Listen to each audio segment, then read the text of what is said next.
이제 12가지를 이야기하게 됩니다. 지난주 설교 기억하세요? 최고의 예배에 대해서 이렇게 네. 지난주였어요. 지난주 최고의 예배. 자, 이제 궁금한 분들은 다시 한번 유튜브에 들어가서 어떤 말씀이었나 기억했으면 좋겠고, 오늘은 사명에 대한, 최고의 사명에 충실하기. 앞으로 12주 동안 이 최고라는 타이틀을 가지고 하나하나 주제들을 다루게 됩니다. 오늘 본문 말씀 요한복음 21장은 우리들이 굉장히 잘 아는 말씀이에요. 부활하신 예수님께서 옛생활로 돌아가 있었던 제자들에게 오셔서 다시 그들에게 사명을 맡겨주시는 그런 장면입니다. 그러니까 오늘 이 말씀을 우리들의 신앙에 우리들이 대입해야 되는 거예요. 자, 우리들에게 찾아오셔서 주님은 우리들에게 어떤 사명을 말씀하시는가, 이렇게 말씀이 우리들에게 적용돼야 되겠죠. 실존주의 철학자인 킬케고르는 22살 대학생 시절에 일기에 이런 글을 남겼습니다. 온 세계가 다 무너지더라도 내가 꽉 붙들고 놓을 수 없는 진리, 내가 그것을 위해 살고 그것을 위해 죽을 수 있는 진리를 나는 발견해야 한다. 자, 저는 개인적으로 이런 생각을 합니다. 우리 인생의 불행은 살아야 될 이유를 모르는 삶을 사는 것과 죽어야 할 이유를 알지 못하고 죽는 것이라고 생각해요.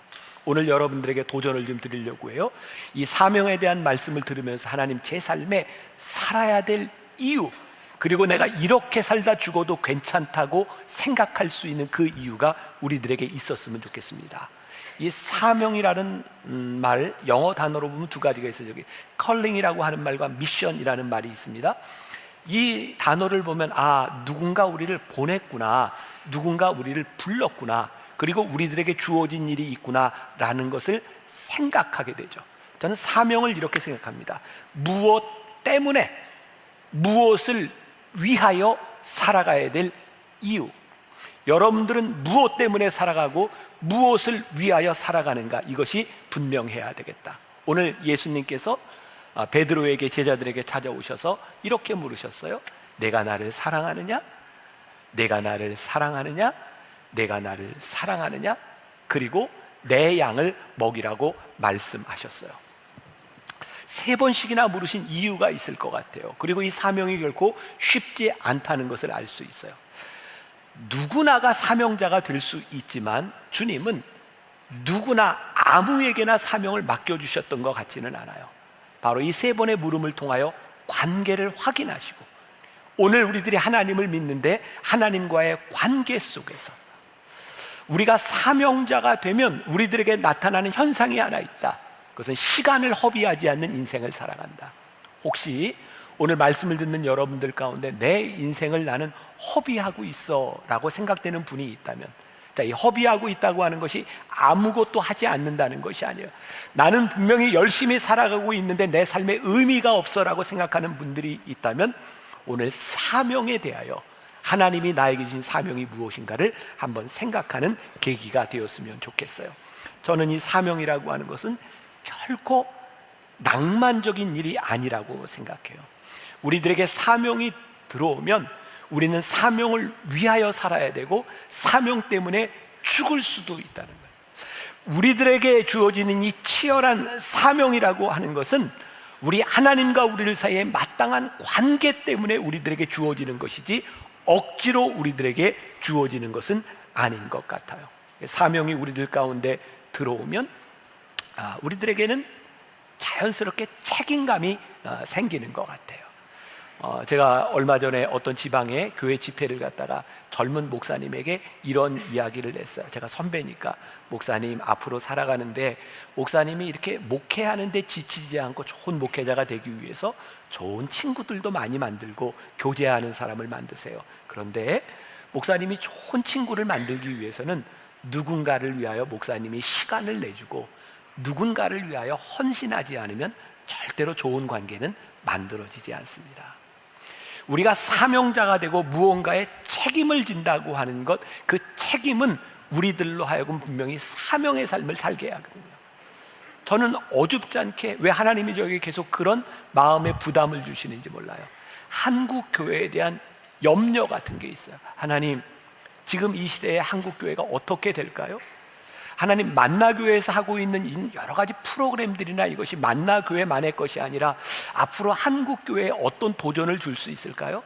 하나님이 제 속에 계속 한국교회에 대한 염려를 하게 하시면서 제가 깨닫게 되는 게 있어요. 하나님이 나에게 이 사명을 주시는구나. 그리고 이 사명이 저에게 책임감으로 느껴지는 거예요. 오늘 여러분들의 삶에 어떤 사명, 어떤 책임감, 어떤 부담감들이 우리들에게 있는가? 이것이 우리들에게 얼마나 큰 축복인가? 우리가 적어도 하나님을 믿는 사람들인데 하나님과의 관계 속에서 우리들에게 주어지는 것이 있어야지 하나님과 무관한 삶을 살아간다면 우리들 그리스도인이라고 말할 수 없잖아요. 저는 지혜 있는 사람은 사명을 우선으로 생각하는 사람이라고 생각해요. 자, 그러면 여러분들에게 또 그런 도전을 드릴 수 있을 것 같아요. 여러분들은 여러분들의 인생에서 이건 내 사명이야, 이건 내가 그래서 사명을 살아야 돼 라는 여러분들의 삶의 우선순위가 있는가? 이미 많이 알려진 이야기죠. 이스라엘이 건국될 당시 아인슈타인을 이스라엘 국회에서 대통령으로 선임한 일이 있었습니다. 근데 아인슈타인이 그거 거부합니다. 아인슈타인이 이렇게 말을 합니다. 대통령 할 사람은 많이 있지만 물리학을 가르칠 사람은 그렇게 많지 않습니다. 나에게는 물리학을 가르칠 사명이 있습니다. 지난해 제가 이스라엘에 갔다가 키부츠에서 며칠을 지나게 되었는데 거기에 있는 사람이 그런 얘기를 하더라고요. 벤구리온이라고 하는 이스라엘의 총리가 있었습니다. 근데 독특하죠. 이분이 총리를 하다가 중간에 사임을 합니다. 이유는 키부츠로 들어가기 위해서 사임을 해요. 이스라엘도 마찬가지입니다. 처음에 키부츠에 들어가서 이렇게 열심히 일을 하던 사람들이 점점 없어지는 시대가 되었고, 벤구리온은 키부츠에 일할 사람이 없기 때문에 이렇게 이야기하죠. 이 나라에 수상을 할 사람은 많이 있습니다. 그러나 키부츠에 들어가서 일할 사람은 많지 않습니다. 그래서 그는 키부츠로 들어갑니다.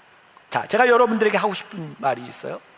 우리들에게 사명이 들어오면 지혜 있는 자가 되어요 사명을 생각하는 사람이 되면 우리들의 삶을 떠밀려서 살지 않습니다. 저는 가장 불행한 사람, 가장 불쌍한 사람이 누구냐? 떠밀려 사는 인생이라고 생각해요. 가끔 우리 주변에서 그런 얘기하죠. 어쩌다 보니 내가 여기 이렇게 있게 됐어. 누가 나를 그렇게 만들었어. 저는 가장 불행한 사람이라고 생각합니다. 사명자는 비겁하게 인생에 대하여 핑계를 대지 않습니다. 누구 때문에 밀려왔다고 이야기하지 않습니다. 하나님이 나를 부르신 그 삶에 대하여 내가 이렇게 결단하고 이 삶을 삽니다. 지금 여기에서 하나님께서 나에게 사명을 주셨습니다라고 말할 수 있는 것이 정말 복된 인생이다. 오늘 예수님께서 베드로에게 사명을 주시는데 이 사명이 어떤 것인가요? 사실은 마태복음 16장 16절에서 베드로가 주는 그리스도시요 살아계신 하나님의 아들입니다라고 하는 고백을 한 이후에 이미 예수님께서 내 위에 교회를 세우리라, 내가 너를 사람을 낚는 어부가 되리라고 사명을 주셨습니다. 오늘 베드로에게 찾아오셔서 주님께서 물으시고 내 양을 먹이라고 하는 것은 새로운 것이 아니었습니다. 그에게 주어졌던 사명을 다시 확인하고 있는 거예요. 오늘 이 말씀을 우리들에게 적용해 봅시다.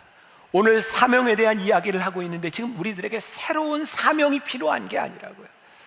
하나님께서 여러분들 부르시던 때 여러분들의 가슴을 뛰게 했던 그 뛰는 가슴으로 인하여 우리들이 눈물이 나고 하나님 이거 제가 붙들고 살아가겠습니다 다짐했던 그 사명의 자리에 우리 다시 한번 서게 하는 것, 그것이 오늘 우리를 부르시는 부르심의 이유인 거예요. 사명은 우리들에게 주어진 자리를 지키고 사명은 우리들에게 주셨던 자리를 찾는 겁니다. 제가 말씀을 준비하다 보니까 영어로 이런 문장이 하나 있더라고요. Dirt is out of the place 라는 말이 있어요. 뭐예요? 뭐가 더러운 거예요? 그 자리를 벗어난 게 더러운 것이다. 아름다운 게 뭘까요? 있어야 될 자리에 있는 거예요. 우리의 삶을 가장 아름답게 만드는 게 뭔지 아세요? 우리가 있어야 될 자리에 있는 거예요. 뭐 그런 생각을 해봅시다. 물속에 있는 그 물고기들이 이렇게 유영을 하는데 참 예뻐요. 어쩌면 저렇게 물고기가 헤엄을 그렇게 잘 쳐요? 이야, 예뻐. 그런데 물고기가 잠자는데 침대 위에 올라와 있어. 예쁠까요? 징그러워요. 물고기는 물속에 있을 때 멋진 거예요. 우리가 흔히 흙을 보면서 더럽다, 흙 이렇게 이야기를 하지만 사실은 흙이 있어야 될 곳에서 거기에서 식물이 자라날 때 흙은 더러운 게 아니에요.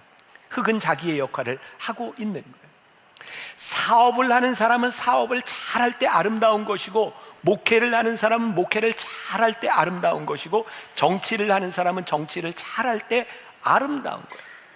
사업을 하는 사람이 명예를 탐하고, 목회를 하는 사람이 명예를 탐하고, 정치를 하는 사람들이 도를 탐하기 시작할 때 지저분해지는 거예요.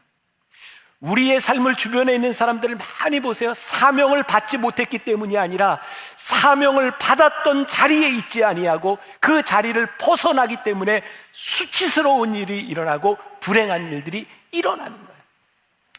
자, 이것도 제가 이렇게 정리한 문장이지만 가끔 제가 설교 시간에 얘기하죠. 야, 참 어떻게 이렇게 멋지게 문장을 정리를 했을까? 그 중에 하나예요. 그러니까 잘 들어보세요. 최고의 사명은 바로 그 자리를 찾는 것이고, 충성은 그 자리에서 최선을 다하는 것이다. 별로예요?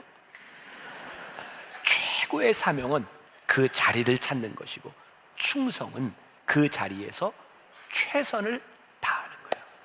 그러니까 사명과 충성이라고 하는 게 얼마나 멋진 일인지 몰라요. 내가 있어야 될 그 자리에서 최선을 다하는 것이 멋진 삶을 살아가는 거예요.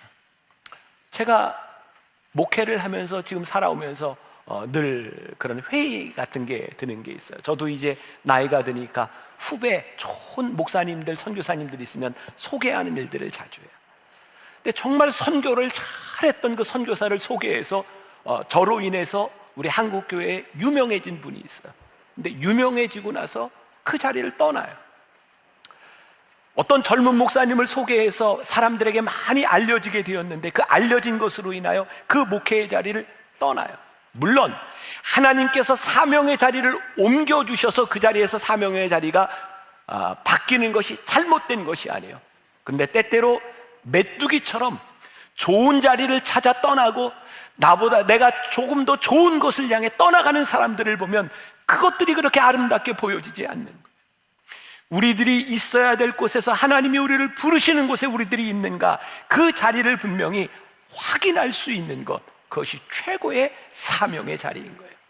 자, 사명은 관계 속에서 시작된다고 하는 것을 생각해 보겠습니다. 예수님께서 베드로에게 오셔서 3번이나 내가 나를 사랑하느냐, 내가 나를 사랑하느냐, 내가 나를 사랑하느냐 물으셨어요. 저에게는 그런 생각이 들어요. 사명이 참 쉬운 일이 아니구나. 한 번의 감정으로 되는 것이 아니라 내가 나를 사랑하느냐는 분명한 관계 속에 들어가지 않는다면 이건 사명을 우리들이 감당할 수 없는 것이구나.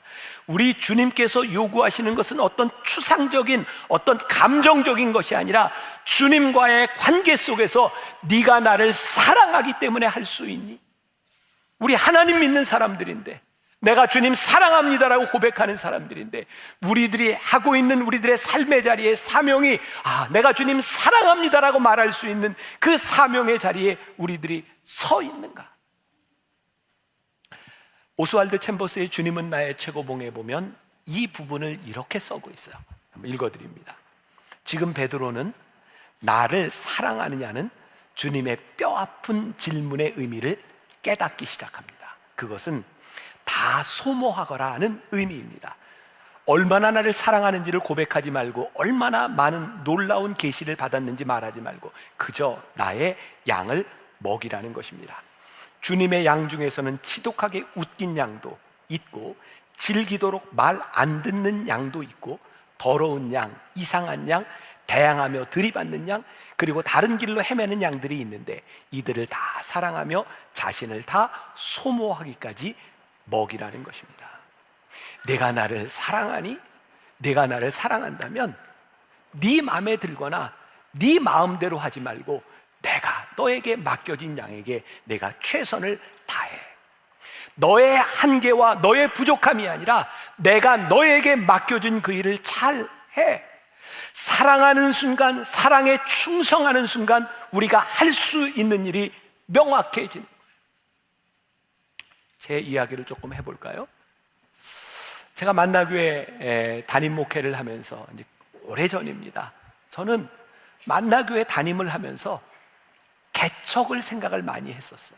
그래서 어느 순간 제가 만나교회 목회를 하면서 주변에 있는 학교 건물, 어떤 극장 건물들을 보면서 나는 앞으로 내가 개척해서 목회를 하면 이런 건물이 있는 교회가 아니라 아주 새로운 패러다임을 가지고 목회를 해볼 거야. 그리고 장소를 찾으러 다니던 때가 있었어요. 근데 목사인데 기도하고 시작해야 되잖아요. 그래서 장소를 찾으러 다니다가 기도원에 들어갔어요. 하나님, 저에게 응답해 주세요. 근데 마음이 너무 답답해요. 응답이 없었어요. 아마 기도원에서 나오던 마지막 날 하나님이 저에게 그런 물음을 던지시는 것 같았어요. 너는 왜 그렇게 개척을 하려고 그러니? 근데 제 대답이 너무나 명확했어요. 하나님, 저요 만나교회라는 이런 건물이 없이 제가 여기서 시작하지 않고 제가 새롭게 시작하면서 제 능력을 증명하고 싶어요. 제가 개척을 하려는 이유가 제 능력을 증명하고 싶었다. 그게 제 속마음이더라고요. 하나님이 저에게 이렇게 물으셨어요. 그러면 내가 목회하고 있는 저 교인들은 너에게 뭐니? 근데 제가 한마디 이렇게 하나님, 저에게 맡겨주신 양입니다. 그리고 제가 그 양들을 사랑합니다. 그때부터 저는 제가 가지고 있던 생각들을 다 내려놨어요. 지금 여기에 맡겨주신 양들에게 최선을 다하라고 주님이 나에게 말씀하시는구나. 제가 가끔 이렇게 조금 서운한 것 중에 하나는 여러분들 중에 제가 다른 데로 가리라고 생각하는 사람들이 없다는 거예요. 나도 갈 수 있다고 생각하는데 그리고 저도 별로 떠날 생각을 안 해요. 그냥 여기 있을 거라고 생각해요. 만일 하나님께서 저에게 다른 사명을 명확히 주셔서 저를 옮기신다면 제가 어딘가에 가야 되겠지만, 오늘 하나님께서 나에게 맡겨진 이 사명의 자리, 내 양을 먹이라고 말씀하셨을 때 그 말씀은 너의 모든 것을 다 소진하라, 내 모든 것을 다 내어주어라. 하나님과의 관계, 주님과의 관계 속에 들어가게 될 때 사명은 선택의 문제가 아니더라고요. 지금 나에게 주신 이 사명에 대한 충성에 대한 문제이지 선택에 대한 문제가 아니더라고요. 그러니 여러분들이 지금도 여러분들의 사명에 대하여 선택의 기로에 놓여 있다면 지금 하나님과의, 주님과의 관계 속에 올바로 들어가 있지 않은 거예요. 우리들에게 주신 사명에 우리들이 들어가 있지 않은 거예요. 그 방향을 가장 명확하게 알 수 있도록 하는 게 뭐라고요? 사랑이라고요. 주님과의 관계. 내가 나를 사랑하니? 내가 주님을 사랑할 때 주님께서 나에게 주시는 명확한 사명. 예를 하나 들어볼게요. 제가 토요일에도 그랬고 10시 예배 때도 그랬고, 내가 이 이야기를 하는 동안 우리 집사람이 지금 나가 있든지 귀를 막든지 제가 조금 제 아내를 디스할지도 모르기 때문에 저도 평안해야 되니까 그렇게 얘기를 했는데, 제가 몇 년 전 인도네시아로 가는 비행기 안에서 이 글을 타이핑을 하면서 쓰고 있었어요. 제가 이렇게 타이핑을 하고 있으니까 제 아내가 저를 대신해서 입국 신고서를 이렇게 이제 쓰고 있었는데, 제가 이렇게 쓰라고 정보를 이렇게 알려주고 하는데 자꾸 물어봐요. 그래서 알아서 그냥 쓰라고. 저는 그냥 대충 쓰는 스타일인데 제 아내는 그게 안 돼요. 꼼꼼하게 다 써야 돼요. 제가 잘 상대를 안 해주니까 스튜어디스를 이렇게 부르는데 한 번은 볼펜을 달라고 부르고, 그 다음에 쓰다가 찍고 다시 써야 된다고 부르고, 또 이렇게 쓰다가 무슨 음식물이 묻었다고 또 부르고, 스튜어디스를 5번을 부르는 거예요. 근데 제 속에서 이게 화가 나고 못 참겠는 거예요.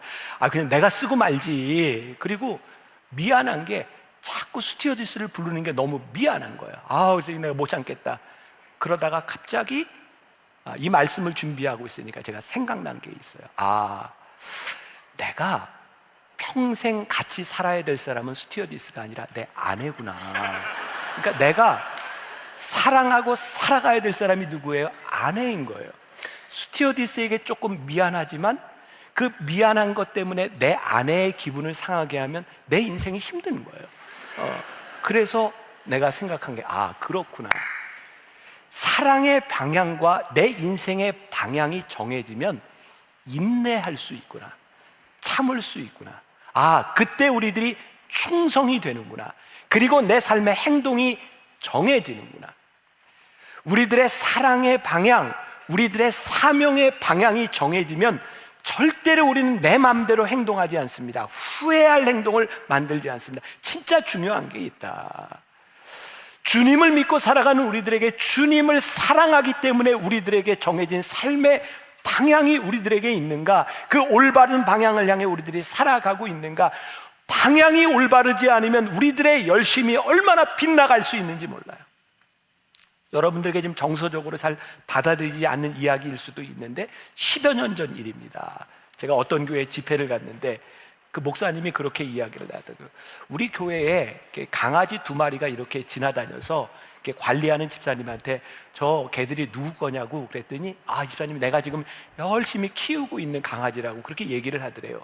그러면서 강아지 이름이 있는데 하나는 수육과 하나는 전골로 이름을 지었대요. 요즘 같은 세상에 이게 참 근데 옛날에 다 이렇게 먹었잖아요. 그리고 그 여름에 수육과 전골이 사라져 버린 거예요. 참 사랑하고 열심히 이렇게 기르고 있는데 방향이 다른 거예요. 주님이 우리를 부르셔서 우리를 부르신 그 방향, 내 양을 너에게 맡긴다 라고 말씀하셨을 때 목자는 양을 위해 목숨을 버리거니와 양을 위하여 최선을 다할 수 있는 거예요. 우리에게 올바른 방향이 정해질 때 우리들이 올바른 헌신과 올바른 충성이 우리들에게 나올 수 있는 거예요. 우리들의 사명은 어떤 전문성이나 어떤 경험에 의지하는 게 아니에요. 주님이 우리를 부르셔서 우리들에게 주신 사명에 의지하는 거예요. 어제 토요예배를 마치고 우리 교회 전 교역자들이 이렇게 교육하는 시간을 가졌어요. 요즘 이제 AI 많이 이야기를 하고 이제 챗봇에 대해서도 많이 이야기를 하니까 챗GPT, 우리 목회자들은 이걸 어떻게 활용하고 해야 되나. 우리 교회 이제 전문가가 한 분 계세요. 이제 KT 인공지능 소장을 하고 있는 배순민 집사라고. 우리 교회학교 교사도 열심히 하고 우리가 메타버스에 대한 강의도 들었고 목회자들 이제 AI에 대한 강의를 듣는 거예요. 그 강의를 듣고 여러 가지 이야기를 하고 질의응답을 하다가 교회에서 활용할 수 있는 건 뭐가 있을까요? 그랬더니 이 AI의 데이터를 많이 모으면 목사님들이 굳이 교인들을 다 신방하지 않아도 AI로 신방이 가능하고, 또 상담을 할 때 목사님들이 다 하지 않고 이 상담 데이터를 모으면 AI가 대신 상담을 해줄 수도 있습니다. 이렇게 얘기를 하더라고요. 그래서 제가 그런데 그렇게 하면 교인들이 좋아하겠냐고, 할 수는 있지만 교인들이 좋아하겠냐고 그랬더니 굉장히 의외의 대답을 하는 거예요. 지금 의사들의 진료나 변호사들의 상담을 AI하고 사람하고 이렇게 해봤을 때 만족도가 AI가 훨씬 더 높다는 거예요. AI는요 끝까지 친절하대요. 뭘 물어도 친절하대요. 그러면서 아마도 목사님들이 AI를 잘 이렇게 데이터를 모으면 신방이나 혹은 상담을 할 때 교인들이 목사님보다 더 좋아할 수 있다. 근데 제 마음에 이런 생각이 들어요. 아무리 좋아하고 아무리 잘해도 양을 위해 죽을 수는 없지 않겠냐고. 저에게 목자는 하나님께서 우리들에게 양을 맡겨주셨을 때는 그 양을 위하여 죽으라는 거예요. 너의 모든 것들을 다 소진하라는 거예요. 저는 이게 사명이라고 생각하거든요. 여러분들의 삶에 하나님이 주신 사명은 뭔지 아세요? 누구도 대체할 수 없는 주님께서 우리들에게 주신 사명으로 인하여 내가 죽을 수 있는 거예요. 내가 이 사명을 다하는 것 때문에 주님이 기뻐하실 수 있는 거예요. 그것이 최고의 사명인 거예요. 오늘 우리들에게 그 사명이 없다면 우리의 신앙이, 우리들이 예수님을 믿는다고 하는 것이 얼마나 추상적이고 얼마나 형식적일까요? 오늘 주님이 여러분들에게 네가 나를 사랑하느냐고 물으시면서 우리들에게 무엇을 말씀하고 계실까요? 자, 오늘 주님이 베드로에게 찾아오셔서 3번을 물으셨던 이 물음 가운데서 저는 또 이런 것을 생각하게 돼요. 우리 주님께서 베드로의 사명의 장애를 제거해주고 계시는구나. 이런 얘기 많이 들어보셨을 거예요. 예수님께서 베드로에게 3번 내가 나를 사랑하느냐고 물으실 때 베드로의 마음속에 어떤 생각이 났을까요? 예수님 십자가에 지시기 전 가야바 법정에서 작은 소녀아이가 너도 예수님을 아느냐고 물었을 때 예수님을 모른다고 3번씩이나 부인했던 베드로. 예수님께서 내가 나를 사랑하니? 라고 물으셨을 때 베드로의 마음속에 생각나는 2번째 물으셨을 때 내가 예수님을 2번 배신했지, 내가 나를 사랑하느냐고 물으셨을 때 그의 모습이 생각나지 않았을까? 그의 과거의 상처, 과거의 수치스러움, 어쩌면 그래서 베드로는 내가 나를 사랑하느냐고 하는 물음, 내 양을 먹이라고 하는 그 물음 가운데 그렇게 자신 있게 대답할 수 없었을지 몰라요. 세상을 떠난 이어령 씨가 이런 말을 했어요. 백미러는, 차에 있는 백미러는 전진하기 위하여 가끔 보는 거울입니다. 백밀러를 보고 앞으로 나갈 수는 없습니다. 전진하기 위하여 가끔 보는 겁니다. 우리들의 삶에는요, 과거의 상처들이 있습니다. 아픈 기억들이 있습니다. 그런데 아픈 기억들만을 바라보고 우리들이 인생을 살 수 없는 겁니다. 오늘 예수님께서 베드로에게 내가 나를 사랑하느냐고 3번 물으시면서 베드로가 주님 앞에 주님 아시잖아요 라고 대답할 수 있는 이 대답을 통하여 우리 주님께서 베드로의 과거의 수치를 속량시켜 주셨어요. 베드로야, 더 이상 네가 이 부끄러움 가운데 살지 않았으면 좋겠다. 내가 나를 사랑하느냐? 내가 나를 사랑하느냐? 마지막 베드로가 대답했던 그 대답, 오늘 본문 말씀 요한복음 21장 17절 다시 한번 봅니다. 같이 봅니다. 시작. 3번째 이르시되 요한의 아들 시몬아, 내가 나를 사랑하느냐 하시니 주께서 3번째 내가 나를 사랑하느냐 하심으로 베드로가 근심하여 이르되 주님, 모든 것을 아시오매 내가 주님을 사랑하는 줄을 주님께서 아시나이다. 주님께서 이르시되 내 양을 먹이라. 주님께서 모든 것을 아시오매, 이게 뭘까요? 내가 주님 사랑합니다 이렇게 말하지만 내가 주님을 3번씩이나 부인했던 내 약함, 주님을 사랑한다고 하는 것이 거짓말이 아니지만 그렇게 쉽게 무너졌던 내 약함, 주님 아시잖아요. 내 마음을 아시잖아요. 그때 우리 주님께서 그의 모든 과거의 수치를 다 속량시켜 주셨어요. 그래, 내 양을 먹여라. 베드로야, 내가 알아. 그런데 괜찮아. 이제 내가 너에게 내 양을 맡겨. 더 이상 너의 과거의 실수와 수치가 내 발목을 잡지 않도록 내가 참 부담스러운 주님 저의 약함을 아시잖아요 말하고 있는 그 약함을 내가 붙들고 내가 너를 쓸 거야 라고 말씀하고 있는 거예요. 내가 나를 사랑하니? 왜 제자들은 주님과 함께 있으면서 주님을 사랑한다고 이야기했지만 그들은 주님을 떠나갔을까요? 그들은 주님을 사랑한다고 했지만 늘 그들 마음 가운데는 그들의 욕망이 있었던 거예요. 여러분, 이거 우리 분명히 구별되어야 된다. 아마 제자들은 이렇게 하면 주님이 기뻐하실 거야, 이건 주님이 원하시는 일일 거야 라고 생각했던 것 같아요.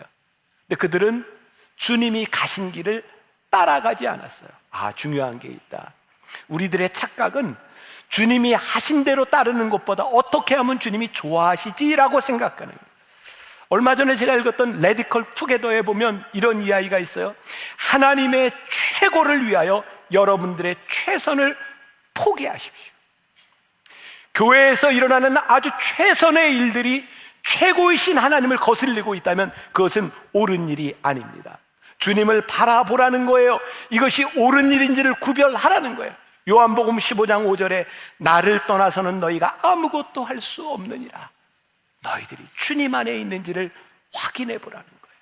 너희의 사명이 올바른 길로 가고 있는지를 확인해 보라는 거예요. 말씀을 마무리합니다. 벌써 오래된 영화가 되었어요. 2012년에 나온 광해 왕이 된 남자라는 영화가 있어요. 제가 굉장히 인상적으로 보았는데 광대였던 사람이 왕이 돼서 15일인가 왕 노릇을 합니다. 그러면서 왕이 되면 야, 이렇게 이런 일을 할 수 있구나라는 것을 생각하고 왕에 대한 욕심이 생기죠. 근데 결국은 모든 것들이 다 드러나게 되고 죽을 수도 있는 상황 가운데서 도승지가 이 광대를 살려줍니다. 그러면서 이렇게 이야기를 합니다. 진짜 왕이 되고 싶소? 아마 왕을 만들 수도 있었던 것 같아요. 이렇게 말을 합니다. 나라를 위한 일이라고 했소? 왕이 되고 싶소. 그러나 누군가가 죽어야 한다면 그만두겠어. 너무 멋있었어요. 제가 우리나라 정치를 보면서 그런 생각을 합니다. 위대한 일을 꿈꾸는 사람들이 참 많습니다. 와, 내가 대통령이 되면 이 많은 일들을 할 수 있겠지. 그런데 지금 그것 때문에 우리 앞에 누군가 눈물을 흘리고 아파하는 사람이 있다면, 나 때문에 이런 아픔을 당하는 사람이 있다면 나 그거 그만둘 수 있어. 하나님께서 우리들에게 주신 사명, 내 욕망을 이루기 위해서가 아니라 지금 내 앞에 주어진 일에 대한 최선과 하나님의 마음이 분명한 것에 대하여 우리들이 헌신할 수 있는 사람들이 나타나지 않는다면 우리들의 야망과 우리들의 꿈은 하나님의 일을 이루는 것이 아닐 수 있어요. 전 그런 생각을 합니다. 하나님이 드러나지 않는 어떤 것도 그것은 사명이 아니라 야망이다. 하나님이 영광을 받으시지 않는 그 어떤 것도 그것은 사명이 아니라 야망일 수 있다.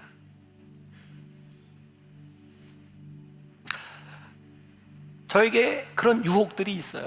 저는 목사니까 이런 얘기를 하는 거예요. 저희 교회 규모도 어느 정도 이제 커지고 그러다 보니까 저한테 와서 이런 얘기를 많이, 목사님 이제 큰 일을 좀 하셔야 되지 않겠습니까? 그리고 저에게 또 이런 얘기를, 목사님은 아주 개혁적인 성향을 가지고 있는데 그 마음을 가지고 개혁을 해야 되지 않겠습니까? 제가 이렇게 얘기합니다. 맞습니다. 근데 저에게는 비전, 꿈이 있습니다. 내가 개혁을 해서 되는 것보다 우리 여기 있는 사람들 모두가 하나님 앞에 자기에게 주어진 사명을 잘 한다면 저는 이 세상이 바뀔 수 있다고 생각합니다. 중요한 것은 앞에 사명을 버리고 그 어떤 꿈을 욕망으로도 하나님의 나라는 이루어지지 않습니다. 저는 조금 이상주의자예요. 전 그런 믿음이 있어요. 하나님 앞에 신실한 사람들, 우리들이 어디에서 무엇을 하든지 나의 주어진 자리에서 내가 사명을 다하는 사람이 되면 하나님 꿈꾸는 나라를 우리들이 만들어 갈 수 있다는 생각이 들어요. 저에게 제일 중요한 것, 저에게 지금 맡겨주신 이 사역과 사명이 저에게 제일 중요한 일이 아니겠는가. 또 그런 생각을 하게 돼요. 우리가 정말 최고이신 그분을 사랑한다면 우리들에게 최고의 사명이 살아날 수 있지 않겠는가. 내가 주님을 사랑합니다, 내가 나를 사랑하느냐, 이 물음 앞에서 우리들이 하는 그 일상적인 일들, 내가 주님을 사랑하기 때문에 지금 하고 있는 이 일들이 우리들에게 사명이 될 수 있고, 우리들이 하고 있는 일들이 정말 하찮게 보일지 모르지만 우리들이 주님 앞에 하는 일이 될 때 하나님이 이 하찮은 일들을 거룩하게 만드시는 일. 모르겠어요. 제가 너무 이렇게 소시민적인 생각을 하는가? 위대한 일을 꿈꾸기보다는 우리들에게 주신 사명을 꿈꾸는 사람, 사랑하는 사람의 마음을 살피는, 우리를 사랑하시는 내가 사랑하는 우리 주님의 마음을 살피는 사람들이 하는 일, 그것이 우리들에게 사명이 될 수 있는 것. 오늘 한 주간을 살아가면서 내가 주님 사랑하는 마음으로 우리들에게 주신 그 사명, 우리들이 버릴 수 없는 그 사명, 놓칠 수 없는 그 사명을 붙들고 우리들이 살아가는 이 세상을 거룩하게 속량하는 여러분들이 되시기를 주님의 이름으로 간절히 축원합니다. 우리 내가 주님을 사랑합니다, 내가 주 위에 살겠습니다, 주 위에 죽겠습니다. 우리 함께 찬양합시다. 내가 주님을 사랑합니다. 내가 주님을 사랑합니다. 주님 먼저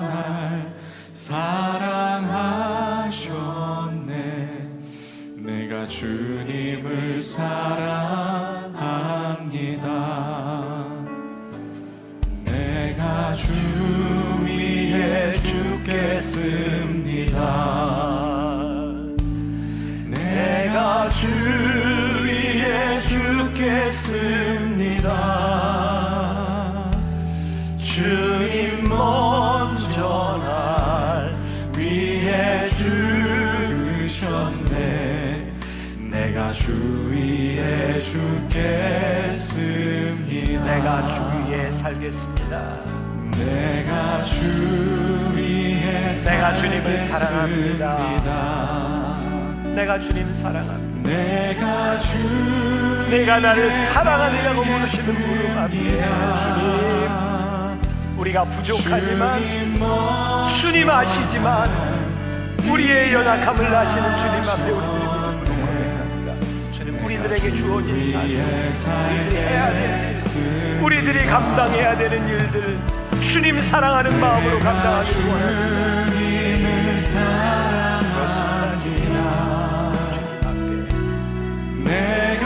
주님을 위해 살고 아버지 하나님 앞에 나를 드릴 수 있는 우리의 가슴을 뛰게 했던 그 일들이 우리들에게 생각나게 하옵소서. 아버지 하나님 앞에 내가 주님을 사랑합니다.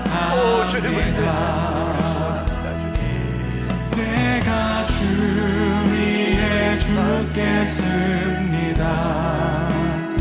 우리의 수치를 속량, 우리의 부끄러움을 속량시키십니다. 주님, 우리들에게 사명을 맡기십니다. 사명대로 살겠습니다. 위에 죽으셨네. 내가 주 위에 죽겠습니다. 내가 주 위에 살겠습니다.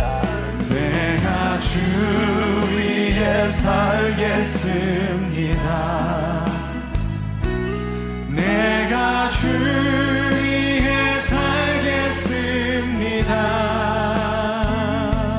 주님 먼저 날 위해 사셨네. 내가 주 위에 살겠습니다.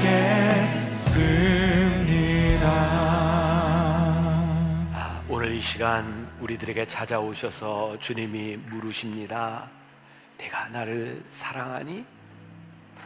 내가 나를 사랑하니? 내가 나를 사랑하니? 예, 제가 주님 사랑합니다. 그런데 주님, 제 마음을 아시잖아요. 넘어지고 쓰러지고 수치스러웠던 우리들의 삶을 아시잖아요.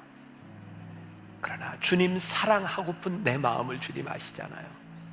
오늘 우리들에게 찾아오셔서 그래, 됐다, 내 양을 먹여라, 괜찮다, 내 양을 먹이라고 우리의 모든 과거의 수치를 속량시켜 주신 주님을 의지하며 오늘 우리 앞에 주어진 사명을 붙들고 나아가기를 원합니다.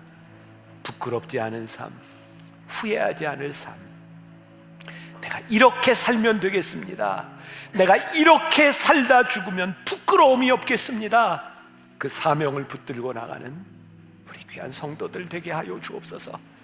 사명을 붙들고 나가는 우리들의 삶의 일상이 사명의 자리가 되게 하여 주옵시고, 그 일상의 모든 하찮은 일들이 거룩한 일이 되어질 수 있도록 하나님 우리를 붙잡아 주옵소서. 지금은 우리 주 예수 그리스도의 은혜와 하나님 아버지의 무한하신 사랑과 성령의 인도하심이 최고이신 주님을 붙들고 최고의 사명자로 이 세상을 향해 나가는 당신의 사랑하는 모든 백성들 위해 지금부터 영원까지 함께 하시기를 간절히 축원하옵나이다. 아멘.